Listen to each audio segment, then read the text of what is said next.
Hello students, chapter 10 को हम लोग पढ़ते हैं। तो हमने ये पढ़ा था इमर्जेंस ऑफ इंडिपेंडेंट स्टेट, कैसे नए नए राज्य बने। तो अब हम लोग बंगाल के बारे में पढ़ते हैं। Murshid Quli Khan took advantage of the weak central authority and took over the control of Bengal where the had been appointed as a subedar and then अ दीवान। जो मुर्शिद कुली खान है, उन्होंने बंगाल के सेंट्रल अथॉरिटी का जो कमज़ोर थी उसका फ़ायदा उठाया और बंगाल पर अपना कब्जा कर लिया। और उन्होंने वहाँ पे सूबेदार और फिर दीवान का पोस्ट संभाला। He became the governor of province of Bengal only in 1717, established internal and external peace there। और उन्होंने 1717 में बंगाल का बागडोर संभाला और वहाँ पे शांति स्थापित की। He organized the revenue system and gave loan to poor cultivators। और उन्होंने एक revenue system ऑर्गेनाइज की, यानी टैक्स लेने का सिस्टम कि किससे कितना टैक्स लिया जाएगा। He granted equal opportunity to the Hindus and Muslims in the appointment high official post। और उन्होंने दोनों को बराबर अपॉर्चुनिटी दी, अवसर दिए हायर ऑफिशियल पोस्ट पे जाने के लिए, हिंदू या मुस्लिम को, यानी वो किसी से भेदभाव नहीं करते थे। आफ्टर द डेथ ऑफ मुर्शिद कुली खां, और जब मुर्शिद कुली खां की डेथ हुई, सुजाउद्दीन एंड अली वर्दी Khan became the nawab of Bengal subsequently. उसके बाद जो मुर्शिद कुली खान की मौत के बाद सुजाउद्दीन और अली वर्दी खान जो है नवाब के बंगाल बन गए, नहीं बंगाल के नवाब बन गए, sorry.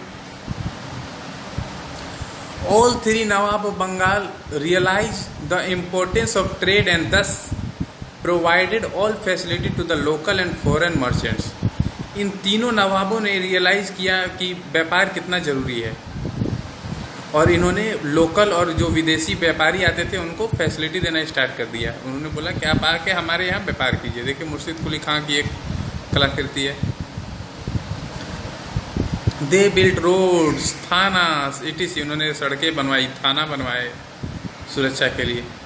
They even forced the official of East India Company to obey the laws of land and pay the same custom duty as was paid by local merchant. और उन्होंने ईस्ट इंडिया कंपनी यानी अंग्रेज, जो Britishers आए थे उन्हें east India company की स्थापना की थी। तो उन्होंने मुर्शिद कुली खान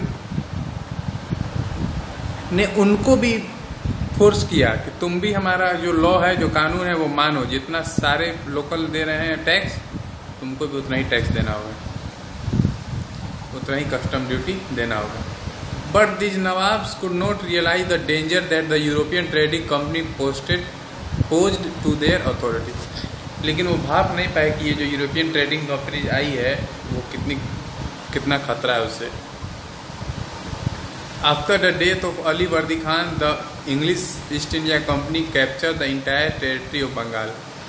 और जब अली वर्दी खान की मौत हुई तो क्या इंग्लिश ईस्ट इंडिया कंपनी ने पूरे बंगाल पर कब्जा कर लिया, बिहार पर कब्जा कर लिया, उड़ीसा पर कब्जा कर लिया। ठीक है, उसके बाद आया Awadh. Saadat Khan led the foundation of a kingdom in the province of Awadh when the Mughal emperor Muhammad Shah appointed him as the governor of Awadh in 1722। Saadat Khan ने साम्राज्य की स्थापना की थी अवध में, जब मुगल बादशाह मोहम्मद शाह ने उनको वहाँ का गवर्नर घोषित किया था 1722 में। He control the opposition by the zamindars and reform the revenue system to protect the peasant from the zamindars. उन्होंने जो जमींदार विरोध कर रहे थे उसे कंट्रोल किया और रिवेन्यू सिस्टम को फिर से रिफॉर्म किया, ताकि जो किसान है उनको ज़मींदार से बचाया जा सके, गरीबों को बचाया जा सके, जो ज़मींदार उन पे बहुत ये क्या कहते हैं, उनका शोषण करते थे। He established an efficient administration and a well paid, well trained and well armed army. उन्होंने एक अच्छे प्रशासन की स्थापना की और उन्होंने एक वेल पेड यानी अच्छी वेतन दी जाती थी, वेल ट्रेंड यानी कि उनका ट्रेनिंग अच्छे से हुआ था, और वेल आर्म्ड यानी उनके पास हथियार अच्छे थे, आर्मी की स्थापना की। उन्होंने अपना आर्मी बनाया। देखिए Saadat Khan, Saadat Khan's nephew Safdarjung succeeded him in 1739। अब सादात खान के कोई बेटे नहीं थे, इसलिए उनके भतीजे जो कि सफदरजंग थे 1739 में उनको सक्सीड किए और वो राजा बन गए। ही ऑल्सो बिकेम अ वजीर एट द मुगल कोर्ट, और वो वजीर भी बने मुगल दरबार में। वजीर बहुत बड़ा पोस्ट होता था उस समय मुगल दरबार में, आज का केंद्रीय मंत्री जैसा। He establish peace which led to the development and prosperity of Awadh. उन्होंने शांति स्थापित की जिससे कि अवध में जो है अवध का विकास हुआ और वहाँ पे प्रोस्पेरिटी समृद्ध हुआ Awadh. It also helped in the growth of Lucknowi culture around the Awadh court, और उन्होंने लखनवी कल्चर को भी फैलने में मदद की अवध में। ठीक है, अब पढ़ते Hyderabad. The state of Hyderabad was founded by Nizamul मुल्क असफ जहाँ इन 1724। हैदराबाद की स्थापना देख सकते हैं निजामुल मुल्क असफ जहाँ 1724 में की थी। He was a powerful Nobel under the Mughal emperor Farooq सियार। मुगल शासक फारूक सियार के अंडर में वो एक विद्वान थे। He was made the viceroy of Deccan to suppress the opposition and to establish an efficient administration. और उनको डेक्कन यानी साउथ के भाग को डेक्कन कहा जाता है, डेक्कन का पठार, वहाँ पे उनको वायसराय बनाया गया था ताकि वो वहाँ पे जो विरोध की आवाज़ें उठ रही है उसे सप्रेस कर सके, दबा सके। इन 1720 ही became a wazir of the emperor Mohammad Khan, और फिर मोहम्मद खां के वो वजीर बन गए।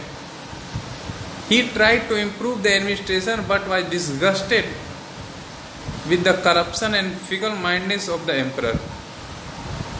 वो चाहते थे कि जो एडमिनिस्ट्रेशन है उसे सुधारा जाए, लेकिन जो करप्शन फैली हुई थी, भ्रष्टाचार फैली हुई थी, फिगल माइंडनेस थी एम्परर की, उससे वो डिसगस्ट काफ़ी नाराज थे।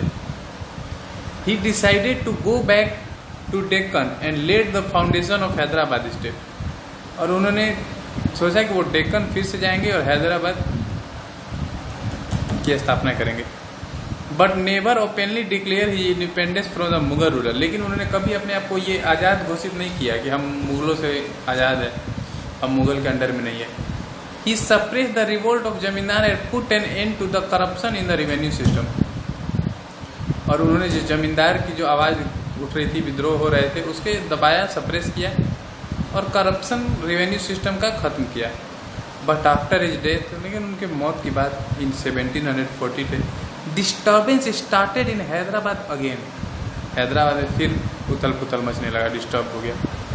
The state of Bengal, Awadh and Hyderabad never openly asserted their independence even though they had establish independent kingdom. और ये जो आप तीनों प्रोविनेंस देखे, बंगाल, अवध और हैदराबाद, इन्होंने कभी अपने आप को आज़ाद घोषणा नहीं किया। हालांकि उन्होंने अपने आप को अपना एक अलग स्वतंत्र राज्य स्थापित किया था, लेकिन अपने आप को मुगल से वो लोग अलग नहीं कर सके। They continue to please the emperor by sending tribute और by helping him in the time of need. और वो जो एम्परर थे, जो शासक थे, जो मुगल शासक होते थे, उनको समय समय पे गिफ्ट, मदद भेजते रहते थे जब भी उनको ज़रूरत होती थी। But there were other state that openly asserted the independence from the Mughal empire. लेकिन एक ऐसा राज्य था जिन्होंने अपने आप को मुगलों से भी अलग रखा, बोला कि नहीं, हम मुगल से भी आज़ाद है, हम उनके अंडर में नहीं रहेंगे। और वो थे they were the Sikhs, Marathas and Rajputs, ये तीनों थे। तो इन तीनों के बारे में हम लोग ब्रीफ में पढ़ेंगे। और हाँ, चैप्टर नंबर 9 का क्वेश्चन आंसर करना मुझे मालूम है, थोड़ा सा प्रॉब्लम था आज। कल क्वेश्चन आंसर किया जाएगा। एक्सरसाइज वो ऑब्जेक्टिव टाइप का तो पहले ही करा दिया गया है, बस क्वेश्चन आंसर है, और वो भी काफ़ी हल्का क्वेश्चन आंसर है। आप लोग चाहे तो खुद भी कर सकते हैं, नहीं तो मैं तो कराऊंगा ही, कल कंफर्म होगा। ठीक है, तो आप लोग टेंशन ना लें और कमेंट में वो सब ना लिखें, क्योंकि कल होगा। Okay, thank you.